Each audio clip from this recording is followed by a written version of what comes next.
Velan social media. வணக்கம். இன்றைய செய்திகள். இந்தியா இங்கிலாந்து வர்த்தக ஒப்பந்தம் இரு நாட்டு உறவில் முக்கிய தருணம். பிரதமர் மோடி.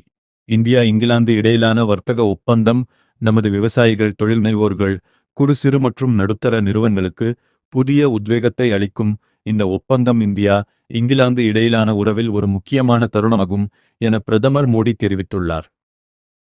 தனியார் பெயரில் பழனி கோயிலின் 1 கோடி நிலம் பத்திரப்பதிவை ரத்து செய்தது. உயர் நீதிமன்றம் பழனியில் 100 கோடி மதிப்புள்ள கோயில் நிலம் தனியார் பெயரில் பதிவு செய்யப்பட்டதை ரத்து செய்து உயர் நீதிமன்றம் உத்தரவிட்டுள்ளது. மேகதாட்டு அணை விவகாரம். இரு மாநில எல்லையில் ஆர்ப்பாட்டம். காவிரி ஆற்றின் குறுக்கே மேகதாட்டில் கர்நாடக அரசின் அணை கட்டும் திட்டத்தை கண்டித்து தமிழக விவசாயிகள் எதிர்ப்பு தெரிவித்து வருகின்றனர். மாநில அரசுகள் உடனடியாக தடுத்து நிறுத்த வேண்டும் என இன்று ஓசூர் அருகேயுள்ள தமிழக எல்லையில் கர்நாடக அரசை கண்டித்து ஆர்ப்பாட்டத்தில் ஈடுபட்டுள்ளனர்.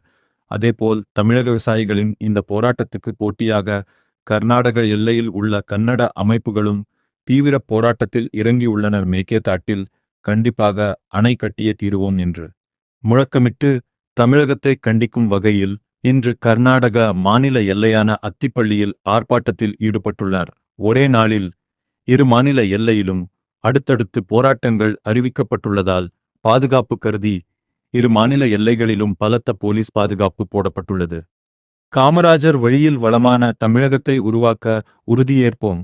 முதல்வர் விஜய். எளிமை, நேர்மை, தியாகம், தொலைநோக்கு பார்வை, மக்கள் சேவை போன்ற உயரிய பண்புகளால் இந்திய அரசியலில் தனி முத்திரை பதித்ததோடு மட்டுமல்லாமல் மக்கள் நலனுக்காக தன் வாழ்நாளை அர்ப்பணித்த பெருந்தலைவர் காமராஜரின் அடிச்சுவட்டில் நாமும் பயணித்து வளமான தமிழகத்தை உருவாக்க உறுதியேற்போம் என அவரது 124வது பிறந்த நாளை ஒட்டி தமிழக முதல்வர் விஜய் தெரிவித்துள்ளார்.